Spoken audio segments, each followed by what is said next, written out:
हर हर महादेव।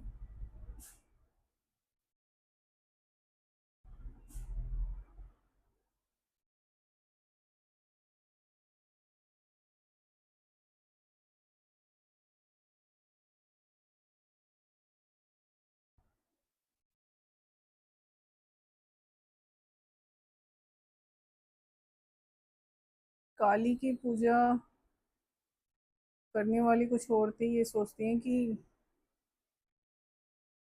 हम माता को पूजती हैं तो माता हमारा सब कुछ ठीक क्यों नहीं करती है।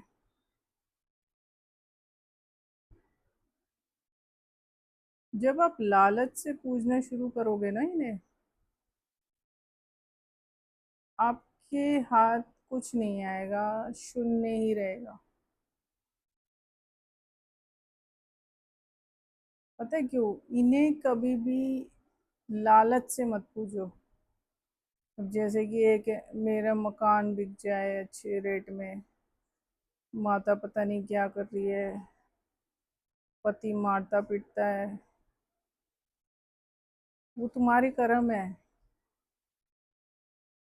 तुम्हारे कर्म है, वो माता के नहीं है। माता क्या करेगी इसमें? मतलब एक तरफ तुम पूछ भी रहे हो, उन्हें दोष भी दे रहे हो। वो क्या करेंगे उसमें? जो तुम्हारे कर्म है वो तो तुम्हें भोगने पड़ेंगे ना। तुम्हारा आदमी मार रहा है, तुमने कुछ तो किया होगा। तुम्हारे बच्चे अगर वो हैं परेशान है तो उन्होंने भी कुछ किया होगा, वो भी दूध के धुले नहीं आए होंगे। तो ये जहाँ आप लालच से पूछना शुरू कर देते हो ना उन्हें, वो वहां पर नहीं रहते। अगर आप सोचो कि मंदिर रख लिया, मूर्ति रख ली और उसकी थोड़ी बहुत पूजा कर ली तो उससे माता खुश हो जाएगी या ये हो जाएगा, देती नहीं है, वो देने लग जाएगी, ऐसा कुछ नहीं है।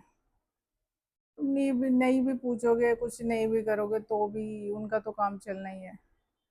क्योंकि उनके लिए जो शक्तियाँ होती हैं अलग से यज्ञ करती हैं। तो तुम मनुष्य तो ये भूल ही जाओ कि ये तुम एक केला चढ़ा रहे हो तो वो खा के उसे जी रही है। नहीं, तुम्हारे दिए हुए से वो कुछ नहीं हो रही है। ठीक है ना? उनको यज्ञ की, जो यज्ञ के द्वारा दिया जाता है वो वही लेती हैं, और वही उनको जा रहा है। इनको जाता है जल के जरिए, गाय के जरिए, और तीसरा है किसी बूढ़ी औरत के जरिए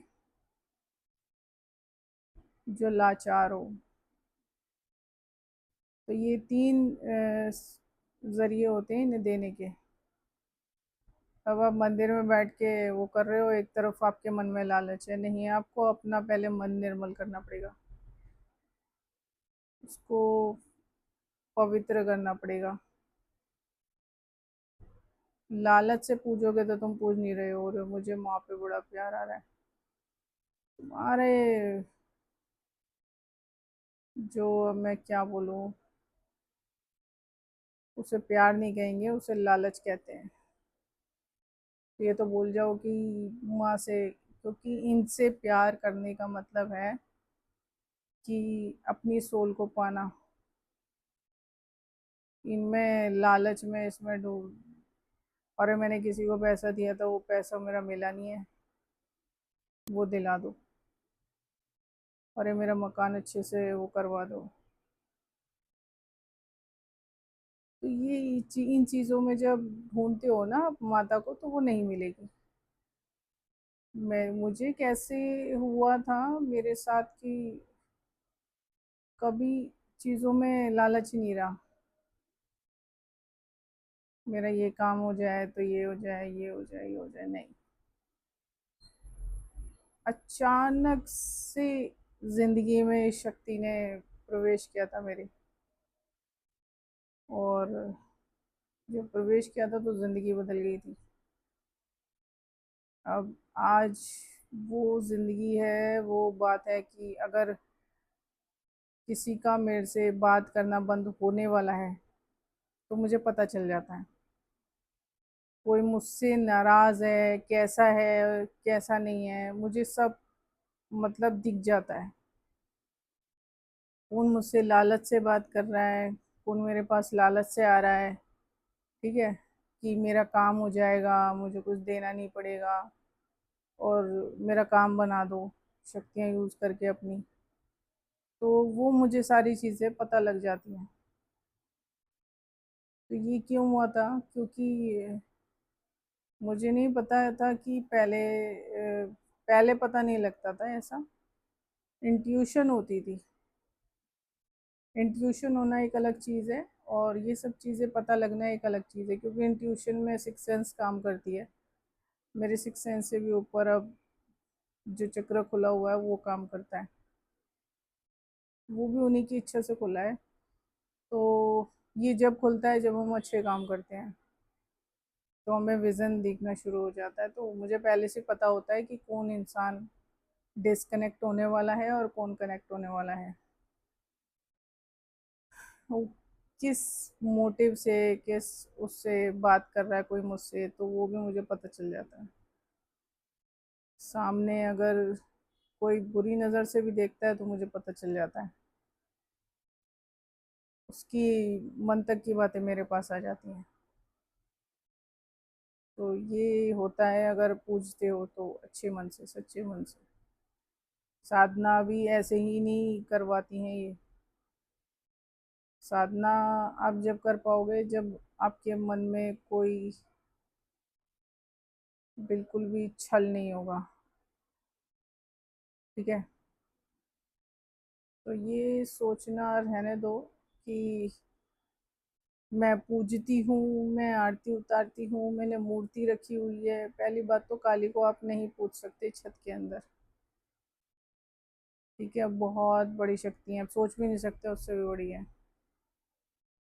तो उनकी ऊर्जा उसमें तुम्हारे छोटे से घर की छत के अंदर समाहित हो जाए, तुम्हारी कोई हैसियत नहीं है, कोई औकात नहीं है। तो ये सोचना रहने दो। जब मुझे खुलासा भी मेरे आगे धीरे धीरे हुआ है, मतलब पता लगना भी धीरे धीरे हुआ है, कुछ सालों में। मिलने के बाद भी कुछ साल लगे थे। समझना भी खुद ही पड़ता है, तो वो समझने के लिए भी टाइम लगा है। अब मैं सवाल करूं, कोई मन में, अगर मेरे मन में सवाल चल रहा होता है ना, और जवाब जवाब मुझे चाहिए होता है, तो वो जवाब मेरे सामने किसी भी रूप में आ जाता है। किसी भी रूप में माने शक्ति किसी भी रूप में भेज देती है। कभी बेताल ने बता दिया, कभी भैरव ने बता दिया, कभी किसी प्रेत ने आके बता दिया, और कभी वो चादर को फोल्ड कर देती हैं। खुद ही काली अगर जवाब देती हैं तो वो चादर को फोल्ड कर देती हैं। अच्छा, अब उनके फोल्ड करने का एक तरीका होता है। अगर मेरा ये कपड़ा यहाँ रखा है, ठीक है, मान लो, तो कपड़ा यहाँ रखा है, तो अगर मेरे लिए कुछ चीज़ ठीक है, तो वो इस कोने को, जैसे कपड़े का कोना होता है ना, तो वो उसको ऐसे ही एक बार में फोल्ड कर देती हैं।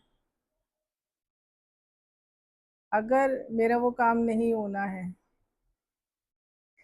जैसे मान लो कि मैं गलत मैनिफेस्ट कर रही हूँ, मतलब, या कोई इंसान गलत मेरी ज़िंदगी में आने वाला है, ठीक है, तो वो उस चीज़ को काटने के लिए वो क्या करती हैं,